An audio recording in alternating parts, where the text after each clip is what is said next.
Olá, eu sou Micael Moura. Olá, N. Fernandes. Olá, Eliel Moura. E bem-vindo a mais um Fala Soldado do Arsenal Teológico. E hoje nós vamos continuar com a proposta de ouvirmos os nossos testemunhos, testemunho de salvação, testemunho de chamado.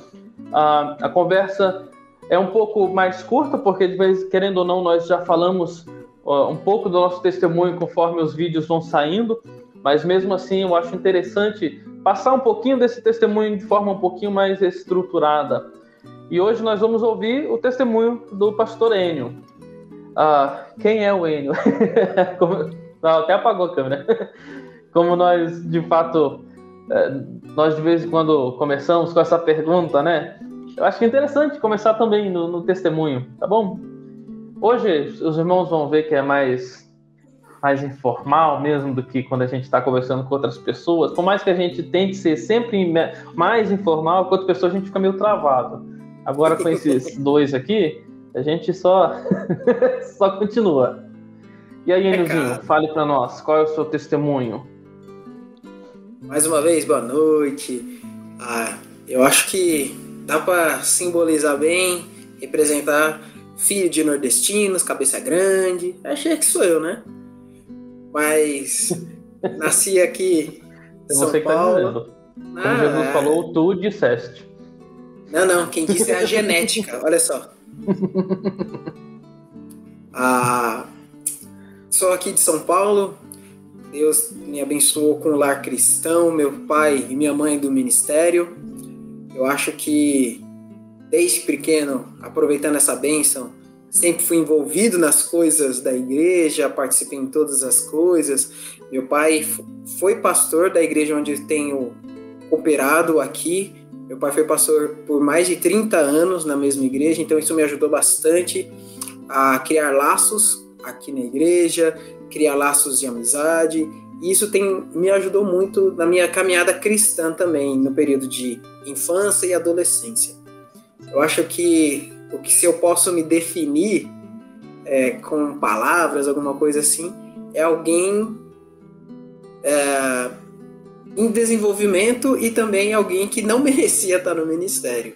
Pois tantas coisas maravilhosas que Deus fez. Eu gosto de dizer que Deus me sustentou e tem me sustentado. Fui sempre sustentado pelo ministério, desde o meu pai até agora. Então, minha vida tem sido o ministério e a obra de Deus desde que eu nasci. Você já nasceu num lar cristão? Sim, meus pais são salvos. Meu pai se formou no Instituto Maryland, lá em Marilândia, junto com a minha mãe. E eles já vieram para cá, para São Paulo, na igreja onde nós estamos hoje, que é a Igreja Batista Imbuias. Você disse que seu pai e sua mãe fizeram um instituto, né, para se aprofundar mais no estudo da Palavra de Deus, para ajudar na igreja. Qual que era o objetivo deles ali nessa situação? Então, os meus pais, eu gosto muito dessa história porque a gente vê como eu vejo Deus trabalhando e conduzindo os dois para se conhecerem. O meu pai veio lá do Nordeste, né, da terrinha, veio para São Paulo para trabalhar para cá, para ter uma vida melhor, e uma pessoa que era da firma dele convidou ele para ir para a igreja. Ele foi e no primeiro culto ele aceitou a Cristo. Foi rápido. E nessa igreja, alguns meses antes... Esse aqui é. E alguns meses antes, a minha mãe é membro dessa igreja e estava no seminário já, lá no instituto. Aí eles se conheceram nas férias da minha mãe.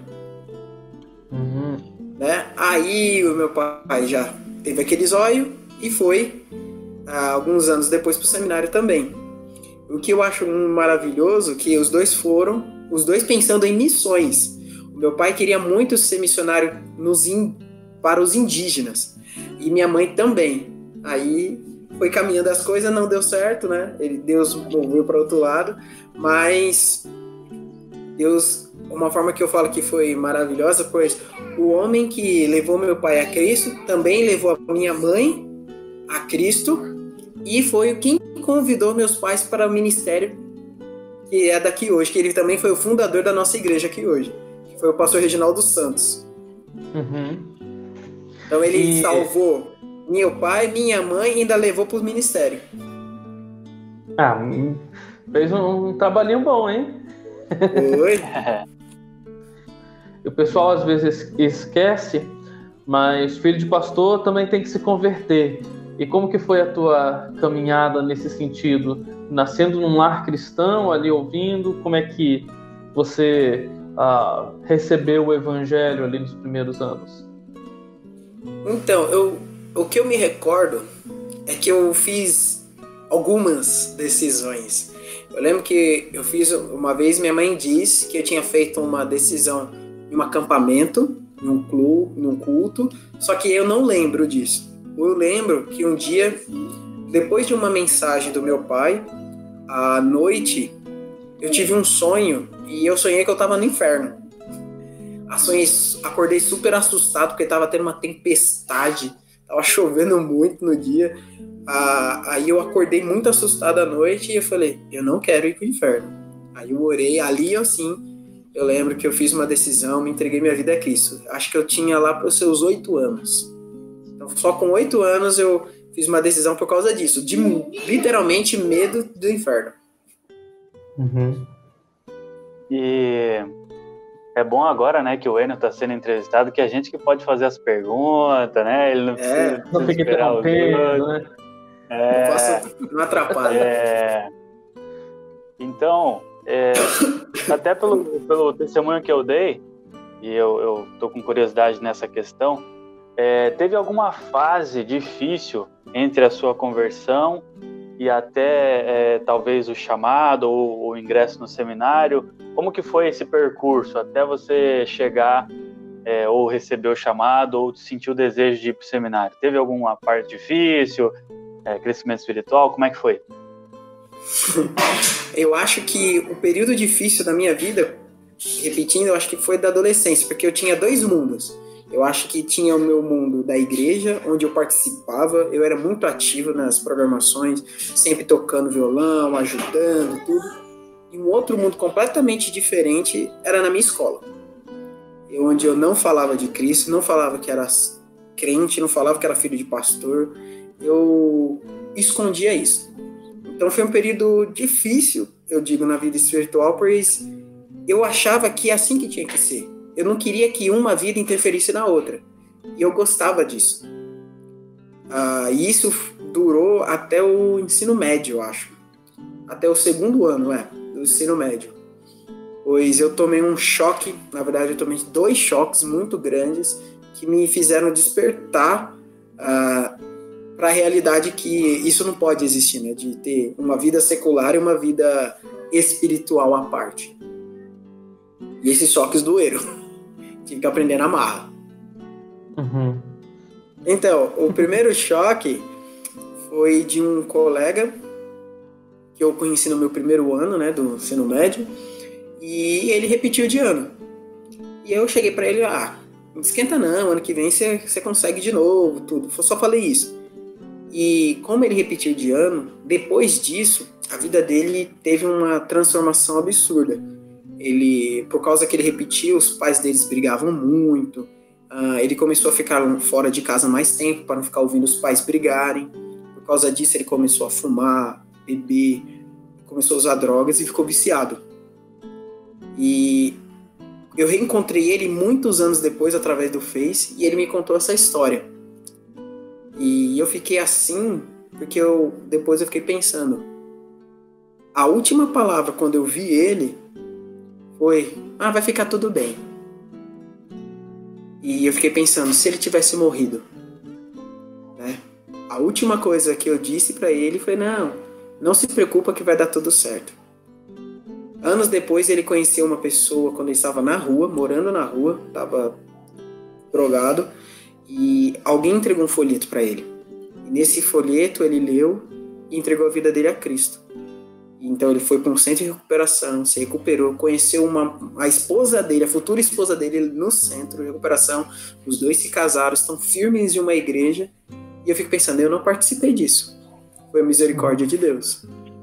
E o outro choque foi também terminando a escola, no primeiro ano, e no final, no último dia de aula, um menino chegou e falou para mim: Enio, não sei porquê, mas, cara, eu gosto muito de estar com você. Você tem alguma coisa de especial. Os outros faltam, fazem algumas coisas, e eu não me importo se os outros faltarem. Mas quando você falta, sei lá, é diferente. Você tem algo diferente. Na hora eu quis chorar.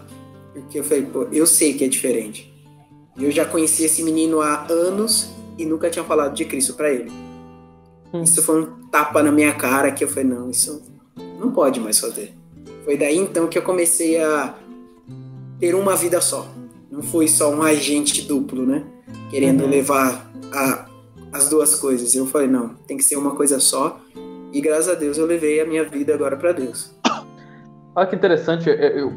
Ouvindo já o testemunho do pastor Eliel e agora do seu, dá para ver bastante contraste nisso, né? No sentido de que o Eliel falou que quando aceitou a Cristo, é isso, e na escola falava, ó, não vou fazer tudo, e você justamente o oposto, né? Então, como cada pessoa recebe isso de uma forma diferente, mas pensar no sentido de ter duas vidas, ser ali um agente duplo, é algo que tem acontecido, e a gente tem visto acontecer com muita gente mesmo, e não só adolescente e jovem, até adultos, muitos adultos aí, cristãos, na igreja é uma coisa, mas lá fora chega nem perto de crente. E eu tinha isso por causa que eu acreditava que quem eram meus colegas, amigos na escola, é porque gostavam de mim. E na igreja, as pessoas me viam como o filho do pastor. Então, eu tinha as cobranças de filho de pastor, não pode fazer nada errado, aquela cobrança. Mas isso não existe. Aquele olhar, né? Imagina, né? Aquele olhar diferente quando você fazia alguma coisa errada. Então, eu achava que na igreja eu sempre tinha que ser cobrado. Então, eu sempre era cobrado na minha mente. Então, eu tentava fazer tudo do jeito perfeitinho, né? Tudo, aquela coisinha. Mas na escola eu podia ser eu era sossegado, eu podia brincar sem medo de alguém falar, vou contar pro seu pai, isso não é coisa de filho de pastor. Então, eu me sentia assim. E às vezes essa questão de você ser um cristão e estar na escola é uma coisa que é muito real hoje na vida dos jovens e adolescentes, né? Porque você vê cada vez mais o mundo entrando, né, na vida desses adolescentes e eles se parecendo com o mundo. Que hoje é muito mais... não sei, na minha época já era fácil, né, se parecer com o mundo, mas hoje, com várias coisas, moda e estilos e não sei o quê... Então, os adolescentes eles estão na igreja, mas na escola eles fazem parte de um grupo, alguma coisa assim. Às vezes nem tá fazendo coisa errada, ou sei lá, não tá dando um mau testemunho, mas ninguém identifica eles como um cristão, porque eles fazem parte de algum tipo de grupo. Sabe o que eu vejo disso que você tá falando? É porque, assim, antigamente, pelo menos, assim, na nossa época, que não é muito tempo atrás, né? Nós somos jovens. Isso que eu ia falar, não é tanto assim. Mas ainda assim era mais difícil, ou era quase impossível de alguém saber do resto da sua vida, né? Porque não tinha as mídias sociais ali. Era fácil dessa vida dupla. Na igreja uma coisa e fora o outro, e ninguém conseguiria ali investigar, eu vou dizer assim. Já hoje em dia, com tantas redes sociais, você toda hora tá tirando foto, tá filmando, e até o Facebook fala, ó, tal fulano tá em tal lugar, e o que você posta vai representar ali sua personalidade. Então, a gente consegue ver com mais clareza o resto da vida da pessoa, não só no momento em que ela está conosco. E por conta disso, o jovem, na escola, ele tem se mostrado o que ele de fato é, e ao invés de levar o cristianismo para a escola, que é onde vai ter com certeza a perseguição, muitos têm preferido levar o mundanismo para a igreja, porque daí eles, eu até estou na igreja, mas eu sou esse que está na foto, eu sou esse que está no vídeo, que nem eu sou na escola, eu sou aqui. Então, a preferência de muitos tem sido esse caminho de retrocesso do mundanismo sendo vivido dentro da igreja, ao invés da igreja sendo vivida no mundo. Pelo menos é como eu enxergo. Sim. E o adolescente ou o jovem, ele acaba se tornando diferente dentro da igreja. Em vez de ser a diferença lá no mundo, ele é diferente dentro da igreja. Porque você pode perceber claramente quando alguém está indo para a igreja só por ir.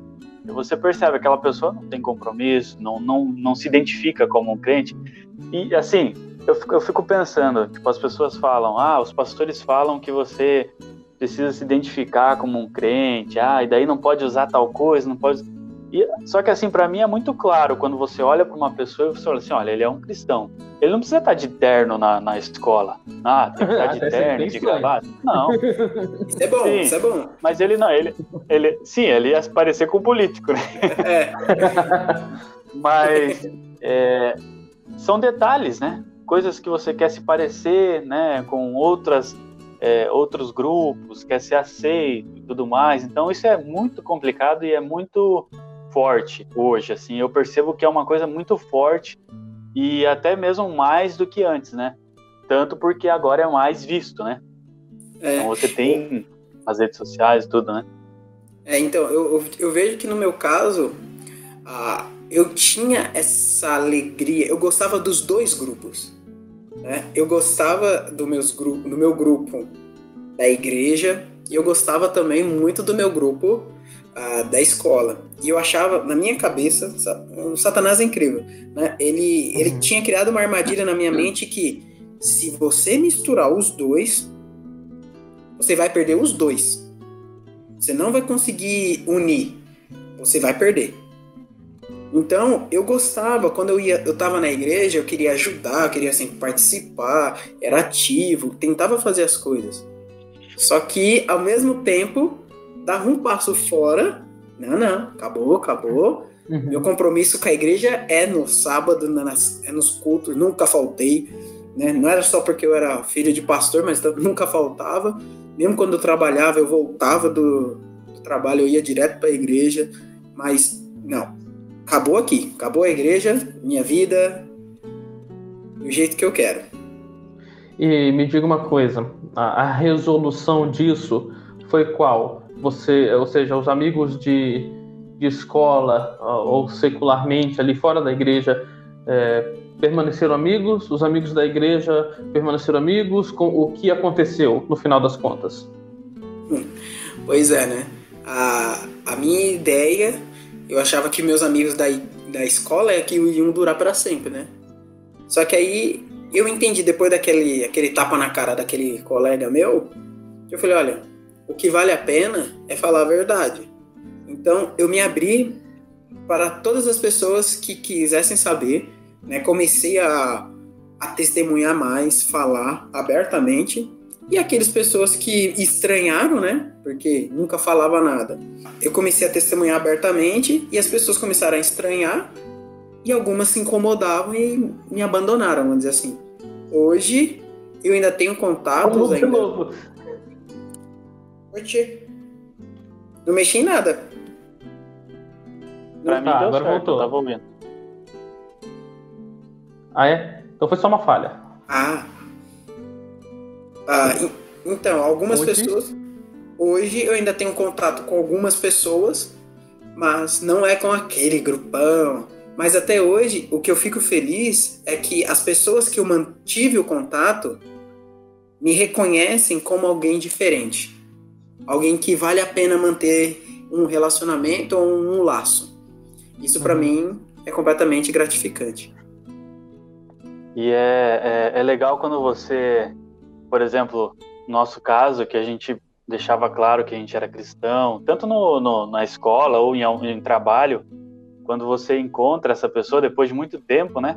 E ela lembra que você é um cristão. Isso é bem interessante, né? Engraçado até às vezes. Eu fui tomar a vacina semana passada e foi até engraçado que o rapaz que estava lá coordenando lá na onde tomava, ele tinha trabalhado comigo há um bom tempo antes de eu entrar no seminário. E aí ele chegou brincando, né? E aí, Eliel, Diz que para pastor não tá liberada a vacina ainda, né? Eu achei engraçado, porque ele lembrou, né, e tal, e eu comentava com ele, mas quando você compartilha com alguém que você é um cristão, vai ficar marcado para aquela pessoa. Quando ela te encontrar de novo, ela vai lembrar, olha, esse aqui é um cristão, ele é da igreja, né, e tudo mais. E isso também é uma porta aberta para quando alguém precisar, né, de algum conselho, alguma coisa assim, um amigo de escola, né, ele vai lembrar assim, o Enio, ele era diferente, ele testemunhava e tudo mais. Então é bem interessante ter esse bom testemunho. E ruim ter o mau testemunho também, né? Sim. Então, e essa questão do testemunho que eu vejo como Deus ainda foi misericordioso comigo, mesmo eu sendo covarde, né, de não testemunhar, falar, pois eu ainda tinha os princípios. Por exemplo, eu não aprontava, eu era um garoto que, como aquele rapaz falou, ele via que eu tinha alguma coisa de diferente, eu não falava. Mas eu vejo como Deus ainda foi bondoso comigo, que ele me guiou a não manchar o testemunho, né?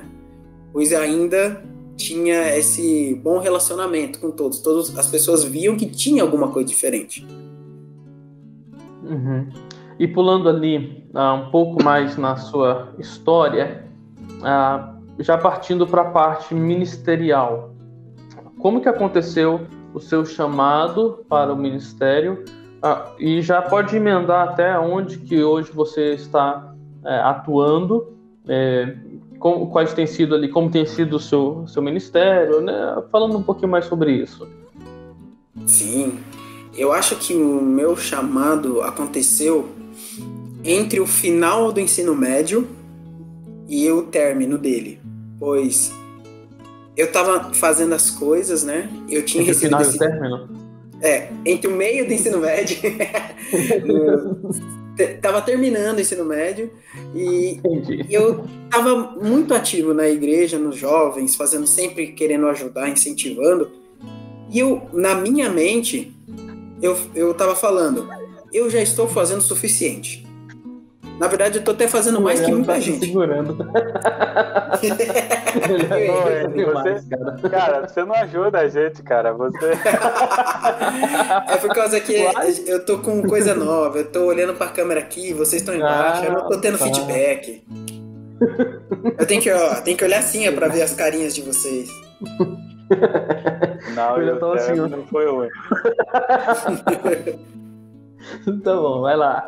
Não, pior que você não gosto aqui não, né? Deixa aí. Isso aqui pode falar. Então, eu acho que eu acreditava que eu já estava fazendo o suficiente. Eu falei, tô até fazendo mais que muitas pessoas. Então eu tava muito sossegado. Só que aí, de repente, um pastor veio fazer uma conferência aqui e perguntou exatamente isso. Você realmente acredita que você está fazendo o suficiente para Deus? Eu falei, eita, acho que é para mim. Aí ele foi pregando, foi falando e aquilo foi me incomodando. Ao ponto que eu não consegui mais ter paz. Eu tinha planos, eu tinha feito já o Enem, já tinha todos os meus planos feitos. Já tinha conseguido até algumas faculdades, já estava buscando. Mas aquilo começou a me incomodar. Eu falei, eu tô fazendo o suficiente. Eu tenho certeza que eu já estou fazendo o suficiente. E aquilo me incomodando. Então eu conversei com algumas pessoas, falei com meu pai. E ele perguntou, por que você então não vai fazer 1 ano do seminário? Eu falei, tá bom. Acho que eu vou fazer porque eu quero aprender para ajudar. Só para fazer mais aqui na igreja. Eu acho que vale a pena. Foi quando eu fui pro seminário. Cheguei lá, a minha intenção quando eu fui pro seminário era fazer 1 ano. E logo na entrada, quando eu fui, me matriculei para fazer o pastoral, mas mesmo pensando, mas vou fazer o pastoral, mas vou fazer 1 ano só. E logo quando a gente se fez a matrícula, um seminarista chegou, cara, vai por mim, faz tudo. Não precisa fazer só 1 ano, faz tudo. Aí eu fiquei, não sei. Comecei a estudar, a gente estudando lá. E Deus começou a trabalhar na minha vida em uma seguinte tese. Aonde existe mais necessidade? Você tem que ajudar onde tem necessidade. E eu fui estudando e eu percebi que na minha igreja, naquele momento, né, ter essa minha mente, vou estudar, só para voltar não era certa. Eu tinha que me dispor aí para servir aonde tinha necessidade. Então aquilo foi me guiando ao ponto de eu falar, quando eu voltei de férias, já no meio do semestre, eu falei, eu vou fazer mais anos. Que eu preciso me preparar para servir aonde tem necessidade. E aí foi onde eu consegui fazer todos os anos. A minha turma, acho que foi a última de fazer bacharel em 5 anos, aproveitei. Foi a última. Foi a última, aproveitei para fazer um pouquinho de folga, porque a inteligência não é o forte da casa, então aproveitei bastante para conseguir estudar bem. Foi um período muito abençoado. Mas é legal. Pensando no sentido que você comentou, que estava pensando em entrar, estudar 1 ano e daí sair, e no final das contas, depois Deus incentivou que você estudasse um pouco mais, fez 5 anos, e hoje em dia, a parte de estudo, a parte de melhorar espiritualmente ou academicamente, qual tem sido ali a sua visão quanto a isso? Pensando que você queria 1 ano, depois 5 anos, e agora? Qual que é o próximo passo? Então, eu vejo que agora, minha intenção principal agora é continuar estudando, quero continuar estudando. Nesses anos que eu vim para cá, eu me formei, me casei, né? Eu esperei 6 meses, depois que eu me formei, fiquei ajudando no seminário, na Igreja Maranata, aí de Curitiba. Como você fala, no seminário. Isso, eu me formei no seminário, aí eu fiquei 6 meses solteiro, ajudando na Igreja Maranata, aí me casei com a melhor esposa do mundo. Amor, te amo. Fazer meu merchan. Então, desse tempo pra cá, eu percebi que eu preciso aprender. Eu não sei o suficiente, ainda tenho que estudar muito. E, por enquanto, eu só estudo a parte sozinho, mas eu quero muito continuar estudando, pois a cada dia que a gente está no ministério, vocês vão dizer a mesma coisa, a gente precisa aprender mais. Que sempre tem coisa que você fica espantado. Nesses dias eu tenho dado estudos no livro de Atos, e eu fico tão maravilhado com o que a palavra de Deus fala, os textos, comentários. Eu falo, nossa, eu queria estudar mais ainda sobre isso. Aí você começa a ver curso, ver coisa, palestra, tudo. Aí você fala, nossa, como isso é gostoso. Para alguém, como você falou, né, Micael? Queria só estudar 1 ano, agora não quer parar de estudar, né? Mas é assim mesmo. Legal. Eu achei que você tinha feito o curso também, ou graduação, sei lá, em letras ou alguma coisa assim? Não, então, quando eu saí do seminário, logo quando eu saí, eu fiz a validação do meu curso. Aí eu fiz a validação em bacharel em teologia, então eu sou um graduado em bacharel em teologia, mas eu estava com desejo de fazer... Eu também sou graduado, só não é reconhecido pelo MEC, mas eu sou. O mesmo estudo. Na verdade, é o mesmo estudo. Eu fiz com a intenção de poder abrir portas, né, na questão de escola, se aparecesse a oportunidade. Eu estava comecei a adentrar no estudo de letras, só que infelizmente por causa da pandemia, onde eu estudava, os estudos não estavam indo bem. Eu estava vendo que eles não estavam conseguindo desenvolver o curso. Então eu preferi trancar e estou pensando em adentrar em outro curso. Mas eu ainda quero estudar, quero continuar estudando. Então a minha intenção é procurar um novo curso. Aqui em São Paulo temos o seminário o Logos, também estou vendo algumas matérias, sempre fico olhando, mas se Deus permitir vou continuar estudando. Comecei querendo só 1 ano, agora pelo jeito a minha vida vai ser só estudar. Legal. Então, Pastor Enio, para a gente começar a finalizar a nossa conversa, você tem algum conselho, alguma palavra, né, reunindo toda essa informação que a gente pegou da sua história e tudo mais, para aqueles que estão nos acompanhando, que estão nos assistindo e são aí sendo abençoados também, como nós, com seu testemunho. O que você pode falar para os nossos telespectadores?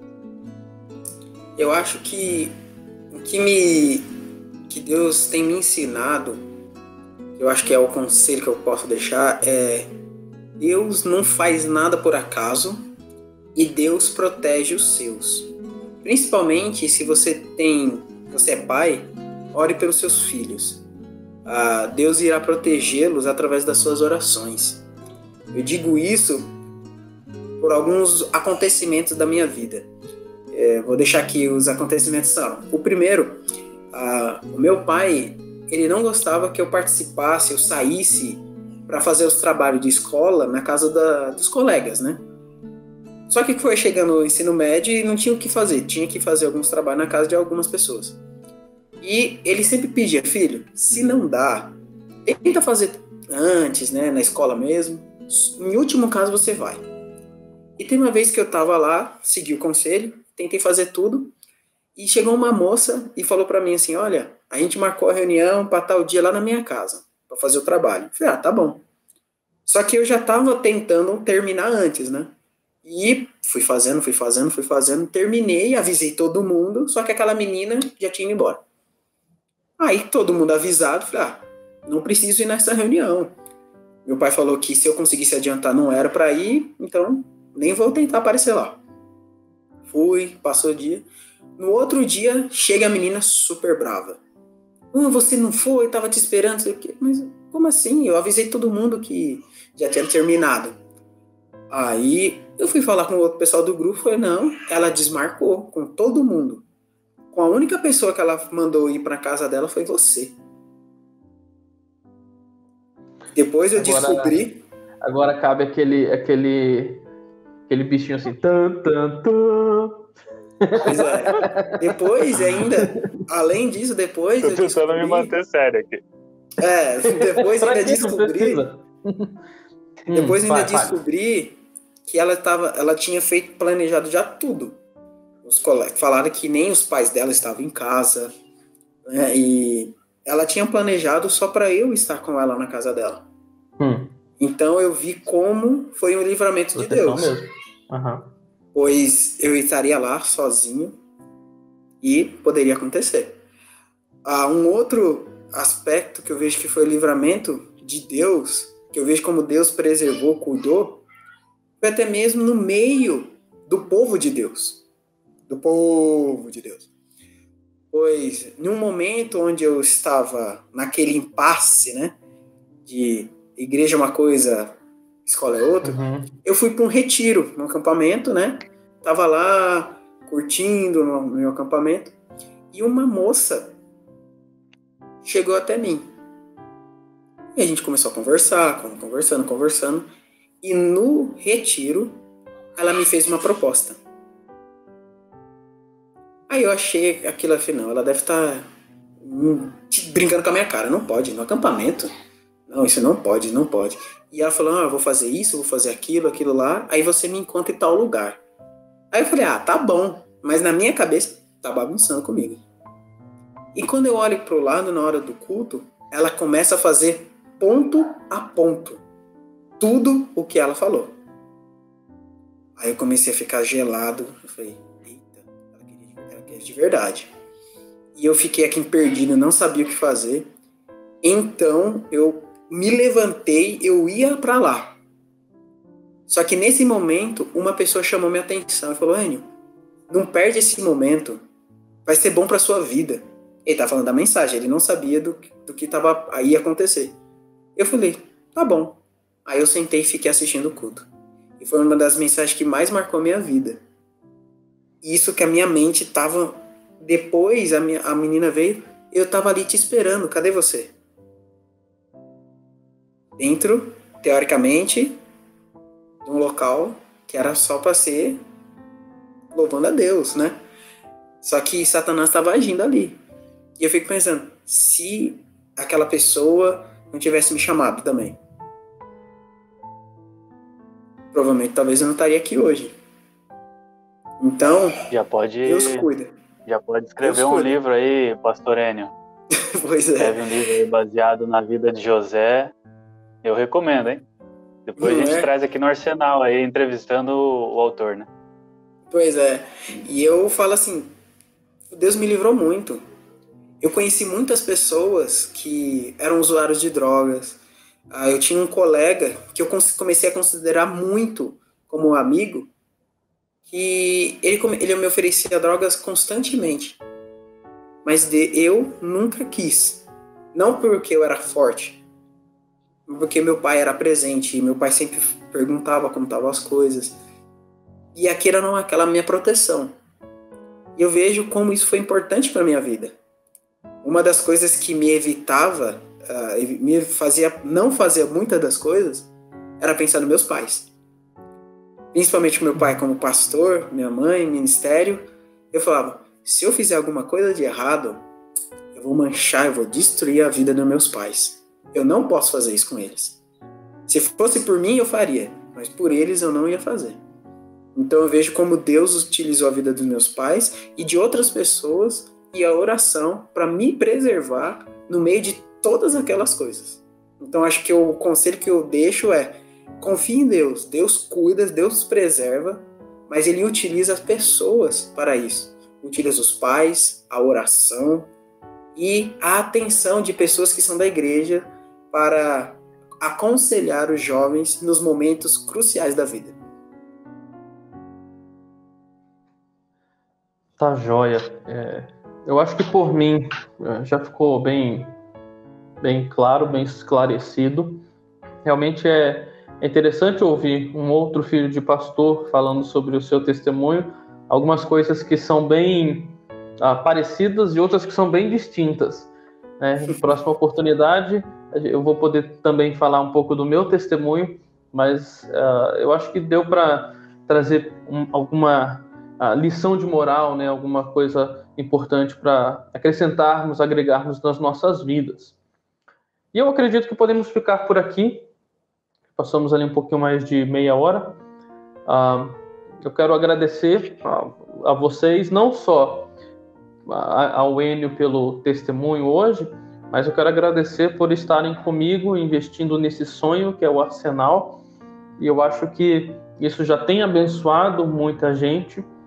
Com certeza, em algum momento vai abençoar muito mais, mas já tem abençoado. E agradecer especialmente também ao Enio por trazer ali, abrir um pouco da própria vida, né? Trazendo ali o seu testemunho.